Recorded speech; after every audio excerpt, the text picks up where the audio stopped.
with the Office of Deputy Mayor for Planning and Economic Development. I'm working directly with Andy Rogers, the Communities Initiative, and our partners at the DC Housing Authority, and our Master Development team, represented here by the community builders, Dante's partners, and Tori Gallus.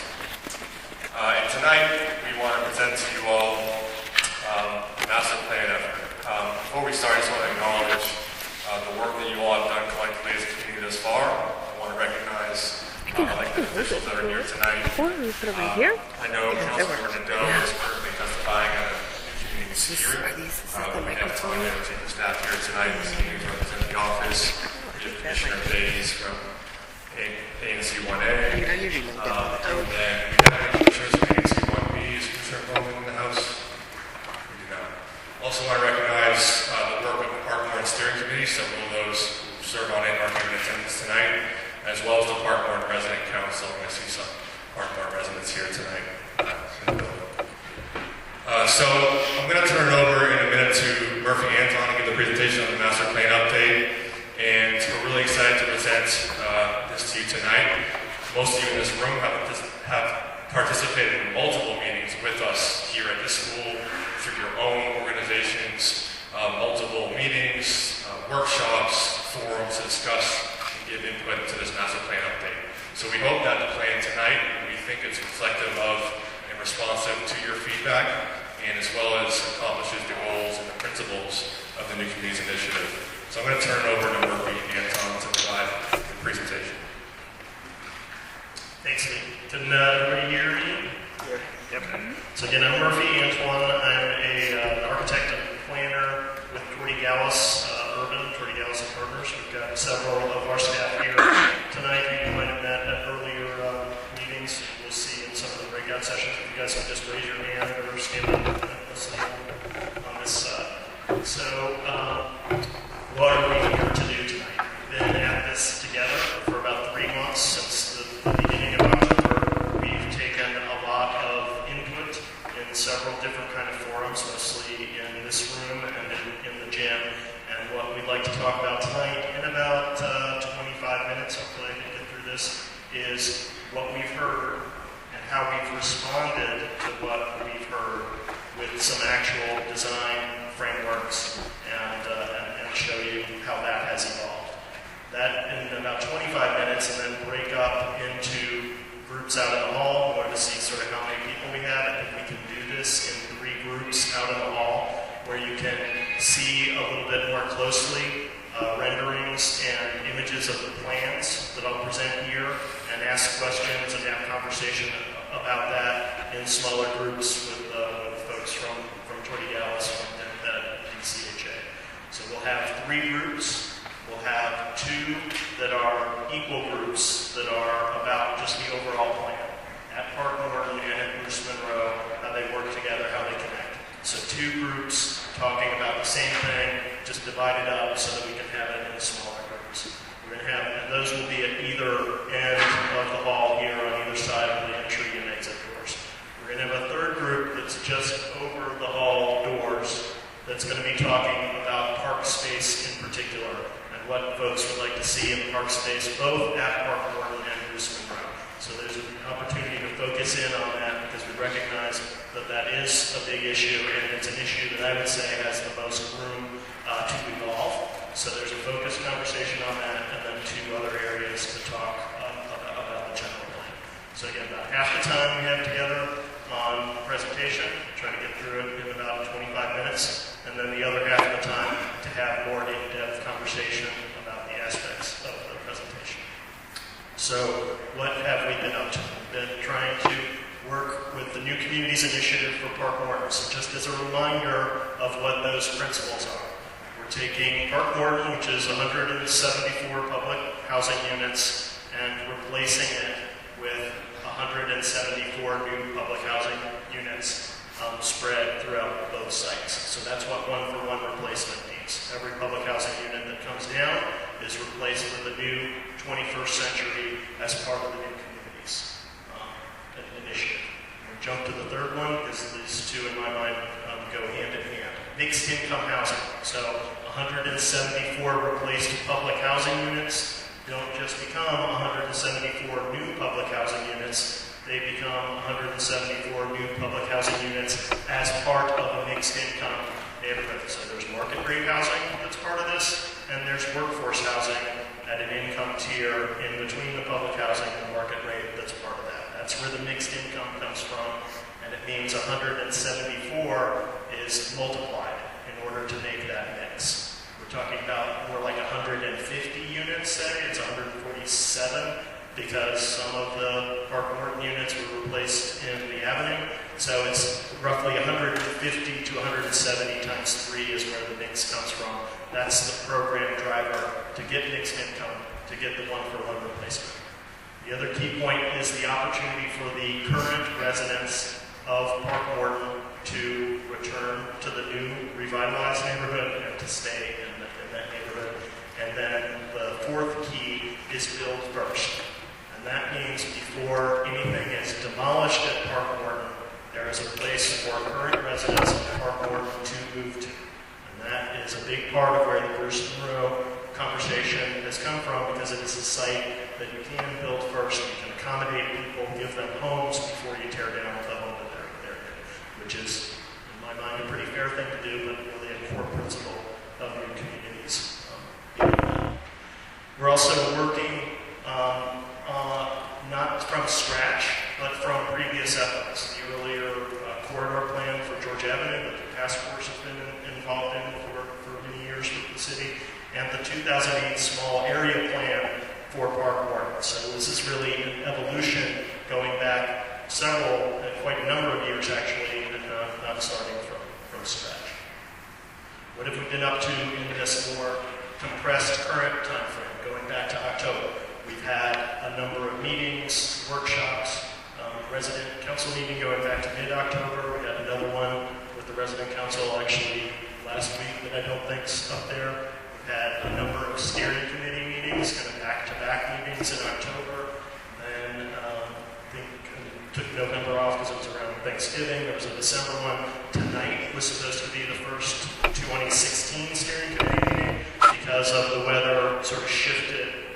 This meeting was supposed to be Monday, and it's in the steering committee time frame. And then we've had the community meeting workshops here in this room and in the gym, going back to mid-November before Thanksgiving, going back to the 2 in December, the evening meeting, the beginning of December, and then the Saturday meeting, December 12th. And then this is our fourth kind of community meeting to present the findings and the results in a design framework from those meetings.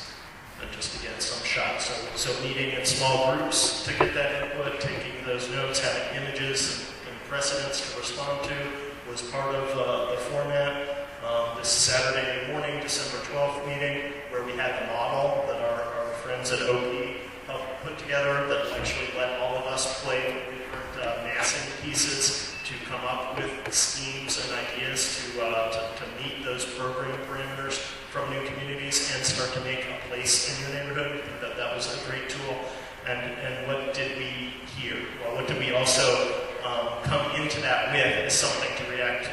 We had a number of concept frameworks to respond to, some that put bigger parks at Park Morton, some that put smaller parks there, some that put bigger buildings on the Bruce Monroe site on Georgia Avenue, some that pushed that back further and put the park on Georgia Avenue, mix of multiple big buildings on Park Morton, mix of different locations and different kinds of buildings on Bruce Monroe, all kinds of different options working together to try to get to that 450 to 500 unit program between the two sites, working again from these models as something to react to. And taking ideas, we've taken ideas from these, we've taken ideas from that model exercise and that feedback, and those will be the frameworks that we're presenting tonight.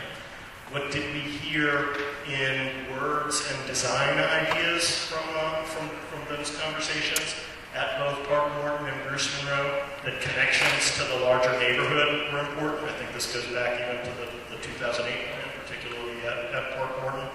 That appropriate building types and building sizes needed to be incorporated on both sites. That there was a mix of unit types required, so particularly at Park Morton, where you have different family sizes that we know we are replacing units for, different mobility challenges, so we have the handicapped accessible units, we have different bedroom sizes. The open space, the park space is important both at Park Morton and at Bruce Monroe. Keeping that space at Bruce Monroe flexible so that it can have multi-purposes and multi-uses was something that we heard very clearly, and an important part of it. Tied to that, different housing types, housing for seniors, something important about the neighborhood, but both at Park Morton, for Park Morton residents and at Bruce Monroe. There's an idea about retail and how much retail or community amenity space and what type of retail and community amenity space might be appropriate on the Georgia Avenue frontage at Bruce Monroe. We heard a lot about that. And particularly with the non-townhouse, the apartment buildings, we heard a lot about their scale and mass relative to the sun, where they were placed and how the sun was going to impact their neighbors and the park space. Those are just kind of highlights of what we heard. I think the two big ones at the top of Bruce Monroe is where the apartment building should go and where the park should go. I think we have a pretty interesting solution that gets to a lot of the priorities. Some of those, how those principles start to affect diagrams, so the connections of Park Morton to its larger neighborhood at Warder, at Park Road, along Georgia Avenue to Bruce Monroe, the flexible kind of park space for park at Bruce Monroe and at Park Morton, a mix of different unit types, townhouses, smaller apartment buildings, bigger apartment buildings, and the architectural character of the neighborhood and how that should be incorporated into anything newly proposed. Analysis, again, from that kind of early December and mid-December of the two sites in their existing condition.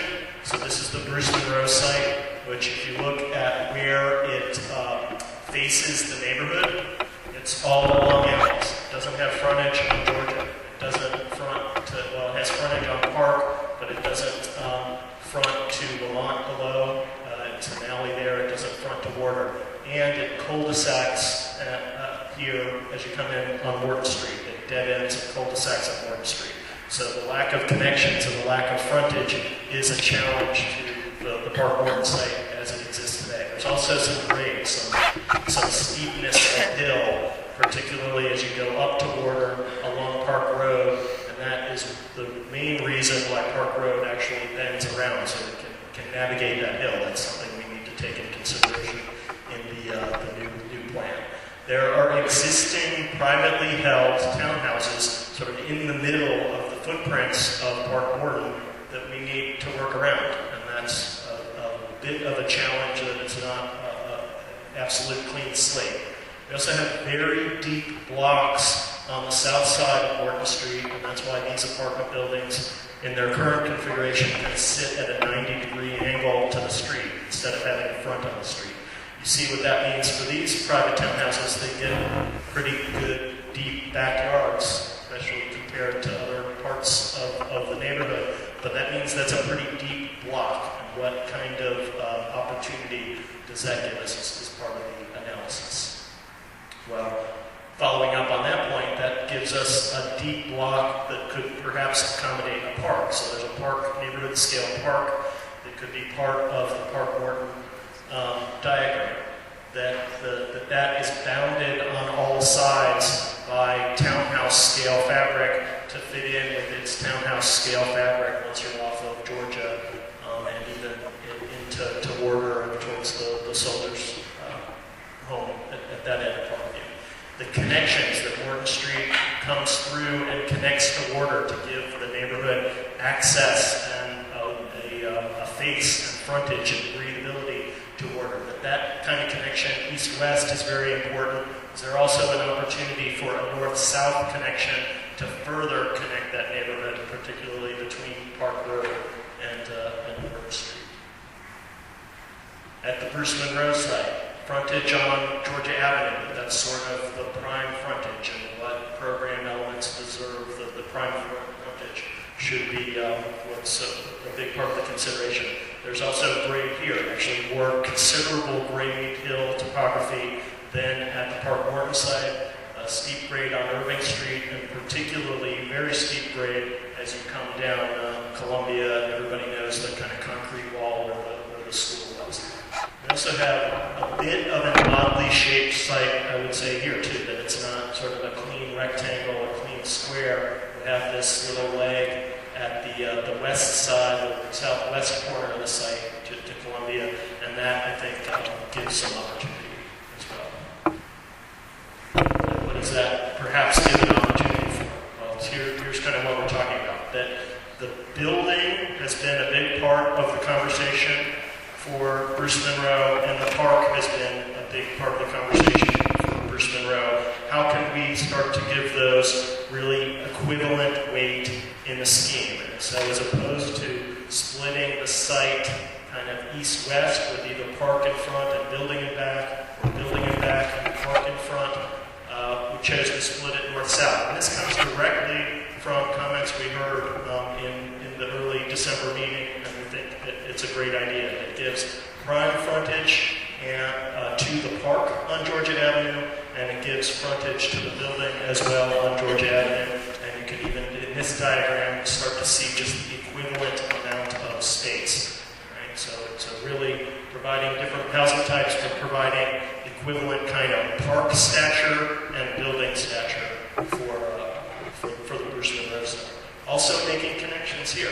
So is there an opportunity to connect with a small-scale street between Irving Street to Columbia Road that also sets the park off, so it's not as much front to the pieces to the west? It gives the park a more public presence in our mind because it has streets on three sides.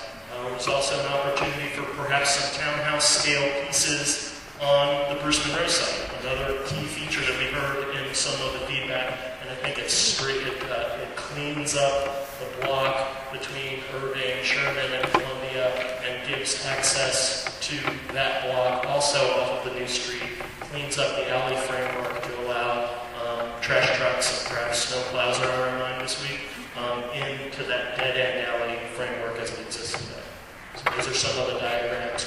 And here we'll talk about some of the layout pieces of that, how that starts to look in its building form. Yes, Are we talking about opening up the alley as the current alley dead ends into a through street, or what? talking about this alley dead ends now, that could potentially connect to a new street so that you have additional access to the backs of the homes on Irving and Columbia, and easier access for public service like trash and plows and ambulances.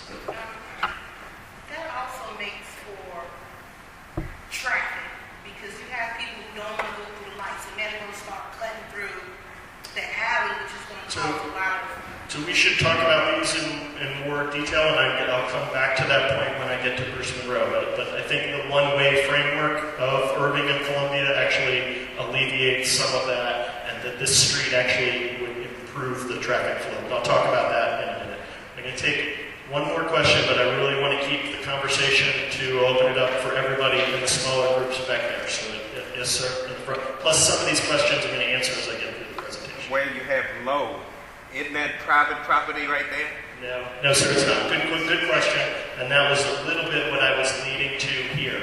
The shape of the existing Bruce Monroe site in its city-owned property delineation has this leg in the southwest corner that doesn't make it a clean rectangle. So there's nothing proposed that is not within the boundaries of the DCHA and District of Columbia property. So this low is perhaps townhouses. That's what we'll see in the next scheme, and it's on that corner of the existing property site. Okay. Just going to jump to it. So Bruce Monroe, that you start to see it in a little bit more plan detail, mix of townhouses and different townhouse types along Morton Street. You see the Morton Street connection to Warder. You see a new small street connection between Morton and Park that lets people get into the neighborhood, get out of the neighborhood, access the townhouses. We have 2-story and 3-story townhouses. We have the park. We can talk more about park programming, but we're showing things like a top lot in the park, a gathering space. You'll see a rendering that has a fountain, but what should go in that scale park will be a conversation. We have townhouses that have an integral garage. That's architecture talk for you park inside the house, come in off the alley, and there's parking in a garage off of that. It's something you would see like at Harrison Square, down like 13th and 13th and W, I guess it is. Some of those. We also have what we would call yard townhouses, which is more akin to what you see in the fabric around Parkview and Petworth, that the parking is on a pad or garage in the back of a yard accessed off of the alley. So a mix of different housing types, again, for different kind of family needs. And an apartment building on Park Road, across the street from kind of some bigger scale church buildings, proposed apartment buildings, and on what is the fourth major street of the Park Morton boundary. 5-story in its back and 4-story in these wings that sit on Park Road. So a little bit about parking and traffic here. Again, all of these townhouses park themselves, either in a garage in the house or in a parking pad behind off of the alley. The apartment building parks in an underground garage underneath the building that is accessed off of the alley framework here.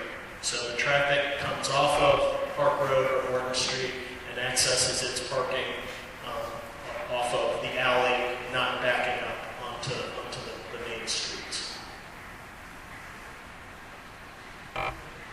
Just plan images are sometimes hard to read, but this is kind of looking down Morton Street towards Border with that neighborhood scale park, and you see the 2-story and 3-story kind of townhouse fabric around that.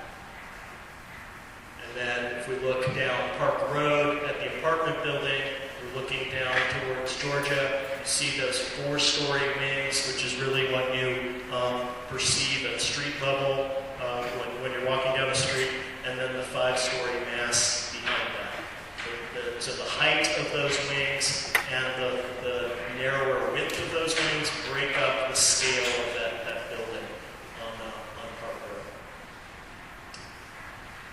If we go to the Bruce Monroe, I'll talk about the alley first. So this alley, again, dead ends right now. We're talking about introducing a small-scale street in between Irving and Columbia, which sets the park off from the front yard of a townhouse or the front yard of an apartment building on 3 sides, and to our mind makes that a more public presence for the park. We also think connecting this alley versus the dead end, particularly given the grade there, you can connect at grade here, because this is a little bit lower than Georgia Avenue. We talked about that steepness on Columbia. Actually makes that block of townhouses between Irving, Columbia, and Sherman actually work better. And it also gives an opportunity to maybe introduce another row of townhouses that could face that park, close off that block, and not leave sort of open ends into the backyard, side yards of the folks on Columbia. And we could do that with landscaping across for the folks on Irving. And then the apartment buildings here, the bigger mass on Georgia Avenue, and a smaller wing for it on Irving Street. That will park again in parking garage underneath the building, and that would be accessed off of the new street here. So all the parking access, all the move-in, move-out trucks when that's happening, happens off of the new street and not off of Irving or Columbia. So to the very good and pointed question about cut-through, because we always hear this when we're talking about adding new streets. If I'm backed up at the light at Irving, and I want to get around that, when I cut down this street, I've kind of made a mess for myself. Because Columbia is one way going the other way, and I'm not going to be able to get across Georgia. I have to come all the way back around. So maybe do that once. You probably don't even need to do that once to figure out that this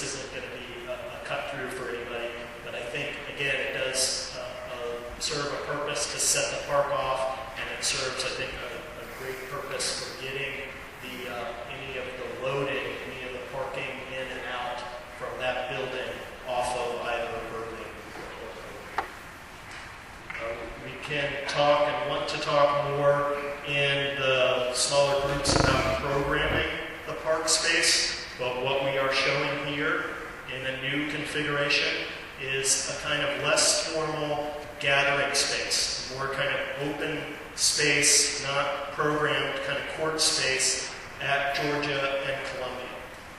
And that can be the kind of public face. We heard a lot that the park functions now are great, but more than replacing all the courts, replacing every single piece of programming that's there, having a place that's a little bit more open was a high priority. And one of the points that we heard was about the Parkview Park. That's a great park, but every square inch is programmed, and you can't sort of breathe around the soccer ball or the picnic that's happening or the top lot. So this kind of space at the main point of the park allows that gathering. We've got sort of the top lot and playground area here, then we've got a basketball court, and then community gardens. The other point about putting the park on this side, we'll talk about some of the sun studies, but it also works with grade better because we can take some of the functions and step the park down as a grade. So it terraces at the gathering place, it terraces at the top lot of the park, it terraces at the court. It kind of separates those uses a little bit from each other and works with the natural incline of the hill.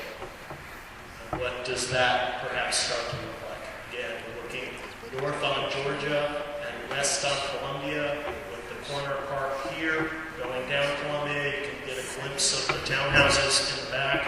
You get the bigger building on Georgia, stepping down to the smaller scale apartment building as it goes down Irving. One thing I didn't talk about is this sort of S-shaped building also forms its own courts. To be honest, those courts are always probably going to, they're open space, they're park space. They're going to feel probably more like they belong to the buildings than they belong to the park. But it's a device that does help break down that mass. So instead of a big building coming all the way across here, we have a courtyard. It can be designed to open and feel open to the park space, but it would probably, because of the dimension between those and the fact that there are apartments on the sides of this, it's going to feel more like it belongs to the apartment building, but it will feel part of the open space network. And there's also that same device used on Irving Street. What's that? 3 stories were those? 6 stories on the lower wing and 8 stories on the George Avenue piece, which ties a bit into what we heard about what does the sun do. We looked a lot, if you go back to the schemes we talked about in mid-December, when we split we put the building here and the park there. When we looked at it in December, we were worried that then the building cast too much of a shadow on the park. So we looked at it here. And these are sun studies at noon in June when the sun's at its highest point, at noon at the kind of equinox in March and September, and at noon in December when the sun's at its lowest point, and how much shadow that building casts and where it casts, mostly on the Georgia Avenue neighborhoods and in the wintertime a little bit on the Irving neighborhoods. But by putting the building here, we would be casting the park all in shadow. So flipping that to again give a primary location to the park seemed like something we wanted to investigate. And then to diagram some of that massing and height, it's a little abstracted because you're only seeing the proposed buildings, you're not seeing any of the context. But here's that mass on Georgia, the courtyard to the park, stepping down. So this 6-story piece actually is 6 stories compared to the 8 stories here, but it's 3 stories lower than the building because it's also working with the hill. So it steps down with the hill on Irving, just as we talked about the park terracing down as it comes down Columbia, and then that the scale of the townhouses of the west end of the park.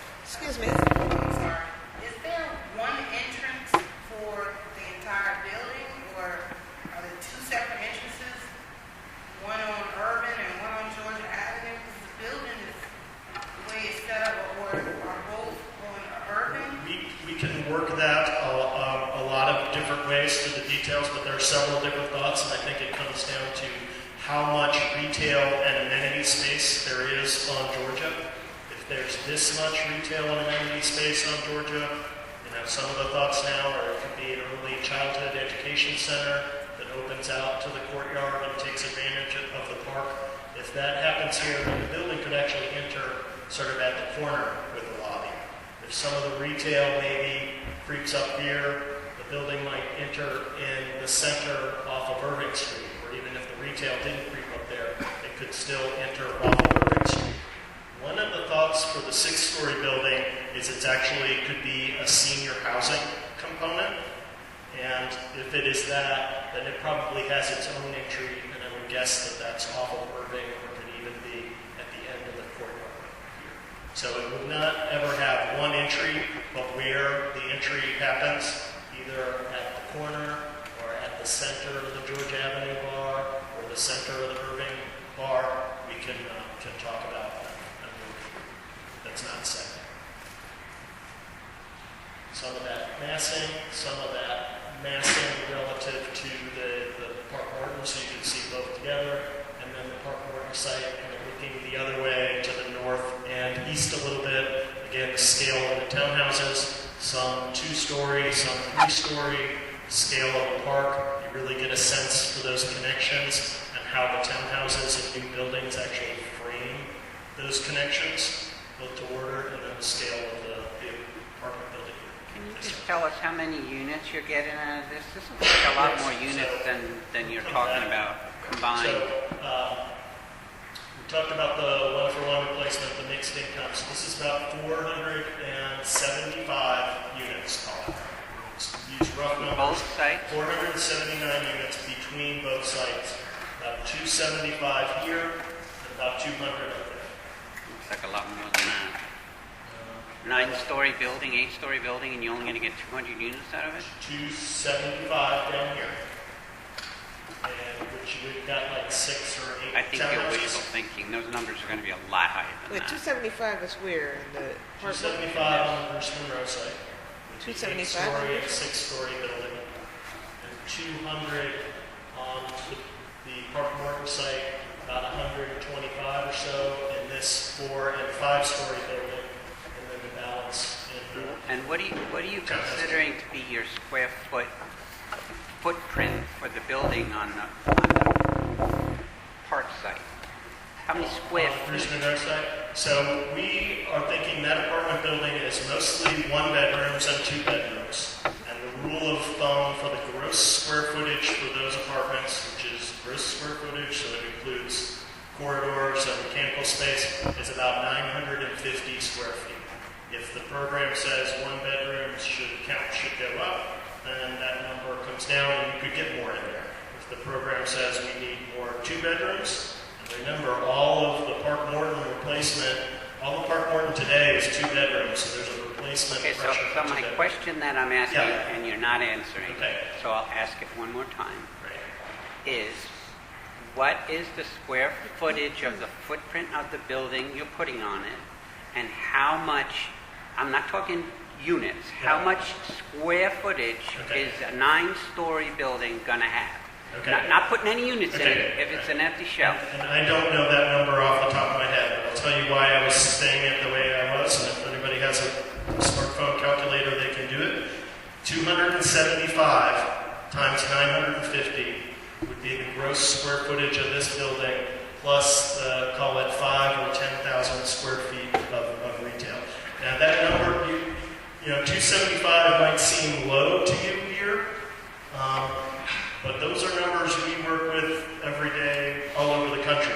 I can tell you pretty confidently that if the mix changes, that will change, but it's not going to change by 15%. It's not going to go up by 15%. It can't go down by 15% because the numbers don't work. So 275 is the rough number in there, and I can't swear it's going to be exactly 275, but we're not going to be able to cram more units in that building by a very big margin.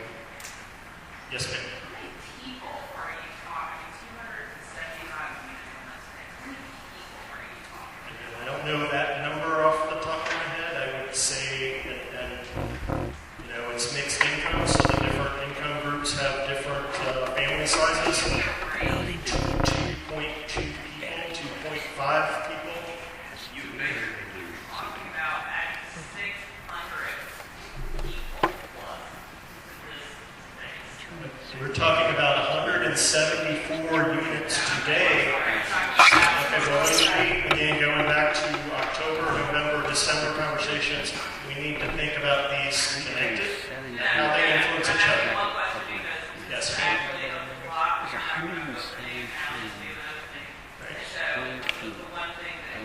residential space, and there's 300 homes in the region.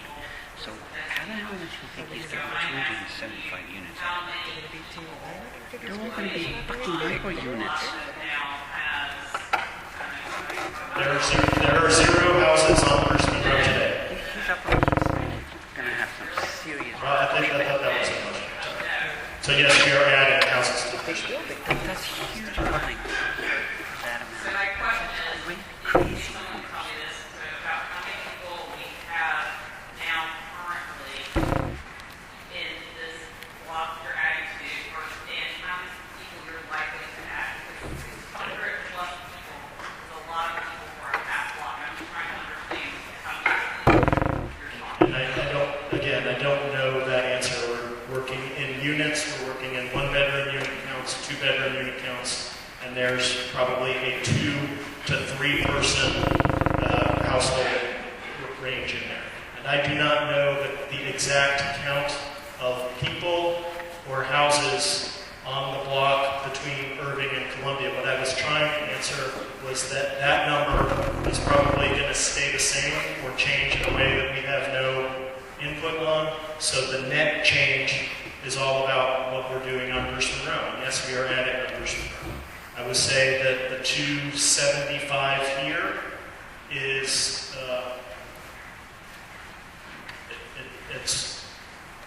it's more than what's there. It's probably a quarter of what was added in just residential density in Columbia Heights. So based on what you said, you're talking about around 700 people maybe. 2.5 times 275 is 687. I'm trying to understand that. What I'm saying is she's saying,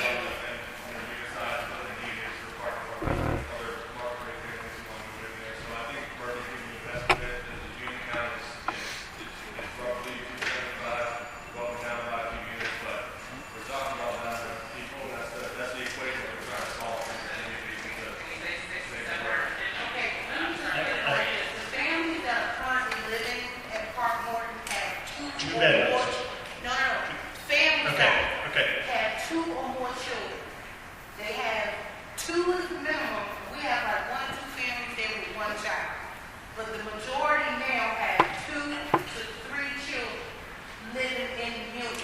And this is what she's saying. How many people do you propose is moving into this building with the family sizes that they have? So Okay. you're looking at the mixed income and the low income. And then the mixed income may have just as many children as the low income. Right, and it may need a different housing type. You have, 2, 3 children, 2 bedrooms not going to cut it for you anymore. Maybe you need a townhouse, and that's why there are more townhouses at the Park Morton site to accommodate 3-bedroom units and yards for kids.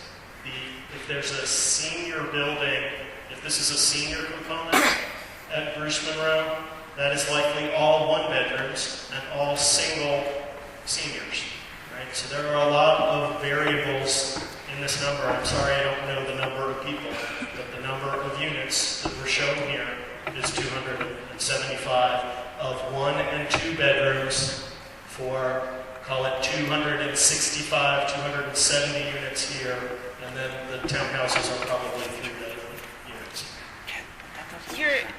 The building on Bruce Monroe is really seems huge. Is there a way to distribute the units better between the Park Morton and the Bruce Monroe, making the building at To Park add Morton bigger bigger? buildings on Park Morton. We Yeah. looked at that in several different ways, and I know we looked at it together with the model.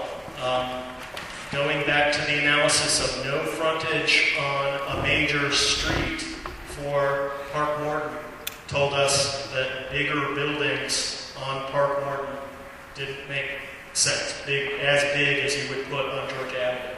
So 5 and 4 stories versus the 8 and 6 that we're looking at on Bruce Monroe. I don't quite understand the logic there. Yeah, you What's- could add why- another floor why- on that and take a floor off of the, and it wouldn't matter. We want to get to the specific groups that you guys can ask these questions, but we haven't done a lot of this. Like Murphy's almost, there was a presentation, and I just want to give you a chance to wrap it up. If you have, there's other staff here that will take these questions. If you want to be a dialogue, we want to have time for you guys to decide on close. And we want to give everybody an a chance to do that, which is easier actually when we break into several groups. So I think I was done. So I was to the last slide. I'm going to actually, if it's okay with you, Lee, take 2 more questions in the larger group, and then we can break up into the smaller group. Yes? This is a question. How does this comply with zoning? So the question is, how does this comply with zoning? And this leads to the next step of the process. That's all they. None of this is by right for the zoning, and going back to the 2008 Park Morton Small Area Plan, none of that complied with zoning, neither did the avenue at the time. So the process that has always been anticipated, and the process that we will get into as the next step and the next level of conversation is a planned unit development, a PUD process through the city to zone this to allow. But that also weighs into what is it feasible, and maybe 1 story here versus 1 story there could be part of the conversation. But I know that the Office of Planning would have something to say about bigger buildings on Park Road versus on Georgia Avenue. The other point about the numbers is this build first, right? So Bruce Monroe is the build first opportunity. You can leave half of it for park, but make a significant dent in the numbers of homes you need to deliver for people to move into. That happens on the Bruce Monroe site, and doesn't, the build first strategy by going bigger at Park Morton doesn't address some of the build first priority. So that was another consideration that I forgot to mention. I'm going to take 1 more. Did I see the end of that? Yes, sir. Do you have an estimate for when you're So a best estimate on when we're submitting the PUD. There is a lot of work to do to put that together. There's a lot of continued conversation with you about that, but we would hope to do that in mid-spring. So get to work in February, and we hope to have something This spring? 3 months. This spring. For the PUD? For the PUD submission. Don't you have to do the LDA first and the? No. Well, that's still.